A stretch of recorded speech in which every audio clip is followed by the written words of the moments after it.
What up, what up, what up, what up, people?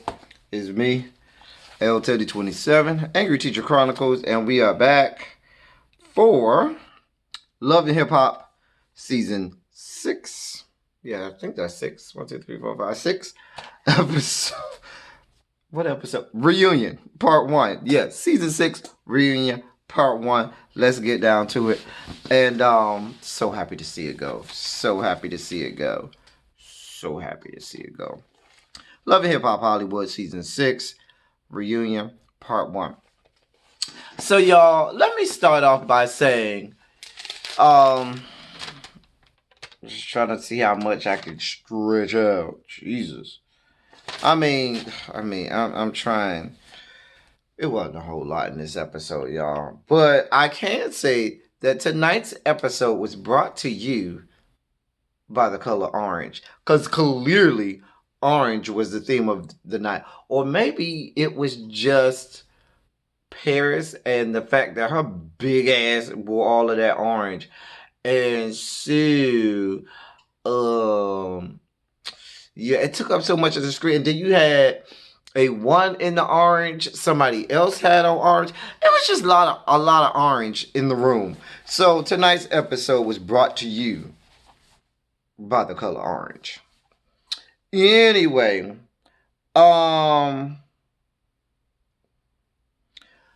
within the first 30 seconds, y'all, I just could not help but think at some point this Kendall guy is going to steal the hosting gig from Nina Parker.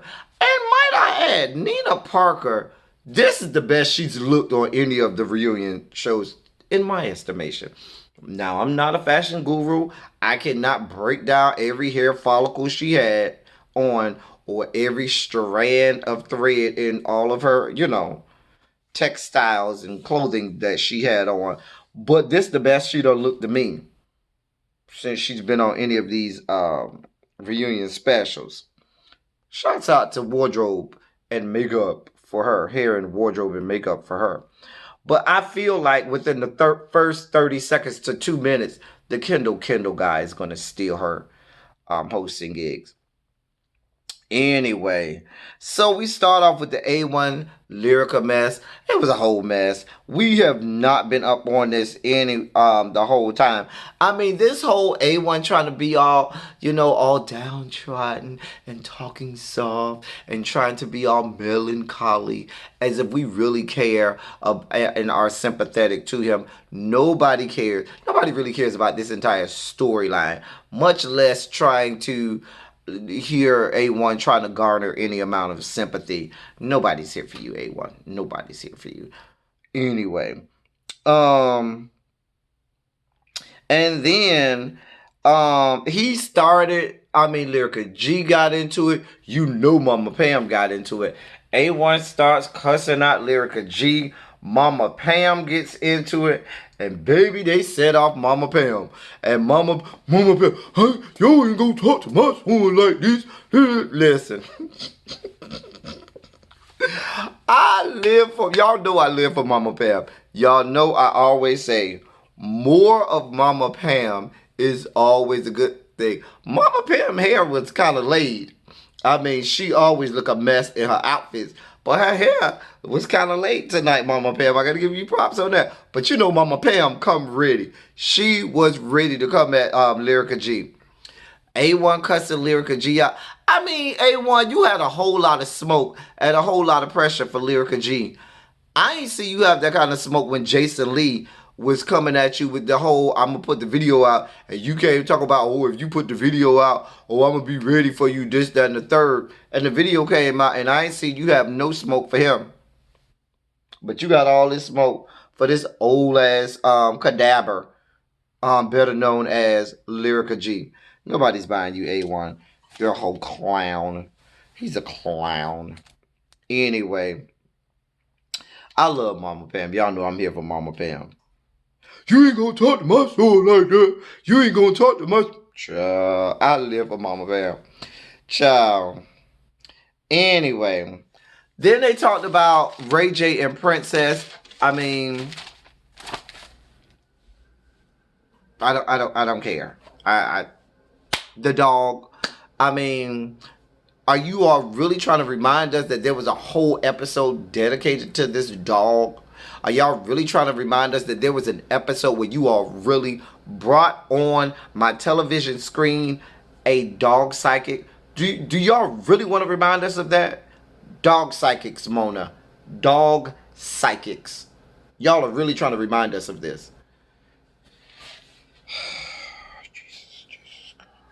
I don't know. I don't know. I don't know. That's why I'm glad this whole debacle is over. So glad that the debacle that was this season of Love and Hip Hop Hollywood is over. Then they talked about Apple Watts and her drinking problem.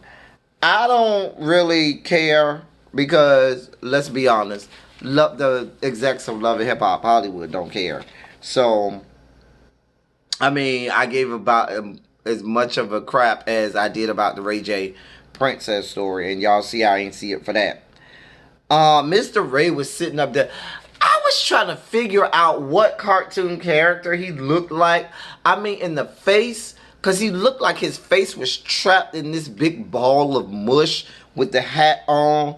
And so I felt like he looked like either Humpty Dumpty or, you know, that face that they put inside of the moon that's supposed to be like the man in the moon. You ever remember that cartoon where it would be the moon and then you would see like this face in the moon? Like I was trying, it was one of those, either Humpty Dumpty or that face of the man in the moon. One of the two, but it was one of them. Okay? I'm just saying. Tell me I'm lying. I mean, wasn't it in like, didn't they have like the moon face guy in the Honeymooners TV show? I don't know, one of them. One of them, but it was something. Where are my notes? Because I don't forgot. Tierra Marie came on to talk about her story. I don't know why, because that was last season. Why are we talking about Tierra Marie and her story? Because she wasn't talking to Apple Watts. And Tierra Marie looked like the Cowardly Lion from The Wiz. Didn't she? Like with the little curly little lion mane thing with the big old eyeballs. Or was it, did she look like the Cowardly Lion from The Wiz or the Cowardly Lion from The Wizard of Oz? Which one had the little curly locks?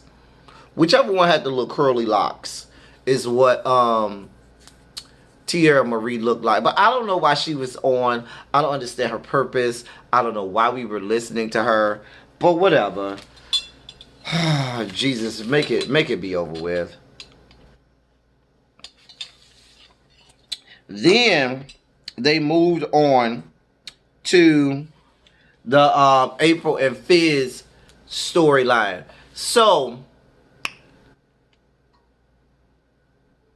it set off this whole back and forth between Paris and April.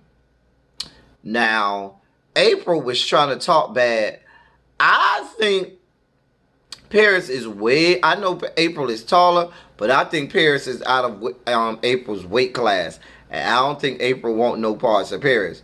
Meanwhile, back at the ranch, right next to Paris was Zell, who pretty much said to April, shut up before I go over there and beat up your little boyfriend, Fizz. Quiet as it's kept, I think that Zell probably would have whooped Fizz's ass, okay? And I would have been here for it. I would have been here for all parts of, and y'all know I don't see it for Zell Swag at all. I don't like any parts of Zell Swag and everything that he has going on. But I would have been here for all parts of Zell Swag running over there and giving Lil Fizzle Pop the hands. Just saying. I think he would have took him too. Tell me I'm lying. Y'all saw how quiet Fizz was sitting there. He ain't even flinch. He ain't even move. I don't think he wanted no parts of Zell Swag. I'm telling you what I know, y'all. I'm telling you what I know. I don't think April really wanted no parts of Paris either. Anyway, they started talking about the relationship between Moniece and Fizz and April. Moniece was not here for it. Moniece said, I don't give a crap about you people. I'm not here for y'all. Fizz tried to throw his little garbage out there. Moniece said, I'm not here for this. Chucked up the deuces and punched it on them. I was like, that's it, Moniece. She was like, I ain't got this kind of time. I don't have it for you people. I don't have this kind of time to play around with you. I don't even got time for this whole episode because it was just a mess. Then J Boog came on. He was talking about, because you can see at this point, whereas during the season, Fizz and J Boog kind of like were friends, or they were saying they were best friends. J Boog just don't see it for Fizz no more. I don't know if Fizz thinks otherwise, but you can tell J Boog does not see it for Fizz, and it's all stemming from April. And I've always said, beware of any relationship that makes you break apart from your family and your friends, because your family and your friends are what made you who you are. I'm not saying that you should let your family and your friends control your relationship or dictate who you are with, but certainly your person that you're going to be with should not make it where now you are having to break it off with all of your friends and not be with your family. That doesn't sound like a recipe for success to me. But whatever. This is Fizz we're talking about. I mean, not the sharpest knife in the drawer. I mean, you slept with Moniece. Hello. Anyway, April then got into it, talk about some. Don't get to talk because J Boog said, well, oh,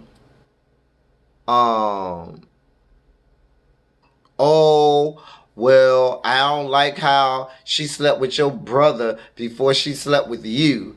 He said that to Fizz. April was like, oh, well, if we want to bring out who slept with who family member, I could tell some secrets on you, J Boog. And J Boog was not here for it. He was like, well, if you going to do it, go ahead and do it, because I ain't here for it either. Child, a mess. Just a mess. And it kind of went off from there.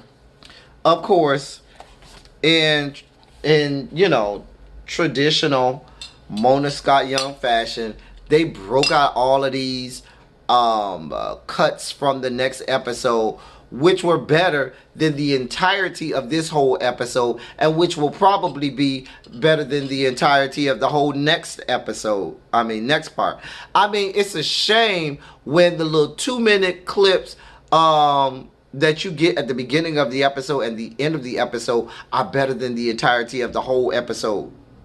That tells you how... Oh, well, the heater decided to come back on. Well, that works. Shots out to having central air conditioning and heating. Well then, you ain't have to be that loud. I guess that means it's time to go. We done anyway. Since you want to be all loud. Y'all, that was Love and Hip Hop Hollywood Season 6 reunion show Part 1. We're going to suffer through Part 2 next week. We also will be reviewing Love and Hip Hop New York. We'll see how far we make it through the season of that. And y'all know we're going to do what we do. That's all I got for y'all. Appreciate y'all for being here. Thank y'all for coming. Y'all drive safely.